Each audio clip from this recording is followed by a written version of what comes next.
আন্নাল কুওয়াতা লিল্লাহি জামিআ, সকল ক্ষমতার উৎস একমাত্র আল্লাহ। জোরে কোন একমাত্র কে? যিনি রাতকে দিন বানান, দিনকে রাত বানান, রাতকে দিনের মধ্যে প্রবেশ করান, দিনকে রাতের মধ্যে প্রবেশ করান। এরপরে আল্লাহ তাআলা বৃষ্টি দেন, আবার বৃষ্টি বন্ধ করেন, শীত দেন, আবার গরম দেন, এই সূর্যকে উদিত করেন, আবার পশ্চিম দিকে অস্তমিত করেন, রাতের বেলায় চাঁদকে আকাশের মধ্যে উদিত করেন, আকাশের মধ্যে তারকারাজির মাধ্যমে আকাশকে সুশোভিত করে দিয়েছেন। সবকিছুর পরিচালনা, এই সব কিছুর ক্ষমতা একমাত্র আল্লাহ রব্বুল আলামিনের হাতে। আমাদেরকে যিনি জীবন দিলেন, তিনি আবার আমাদেরকে মৃত্যু ঘটাবেন।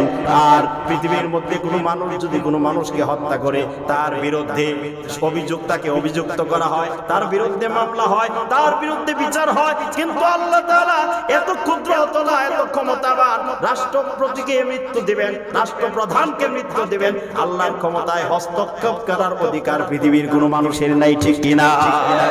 তিনি আসমানকে একদিন ভেঙে দিবেন, পাহাড়কে তোলার মতো উড়াইয়া দিবেন, কিয়ামত সংগঠিত করবেন ভূমিকম্পের মাধ্যমে।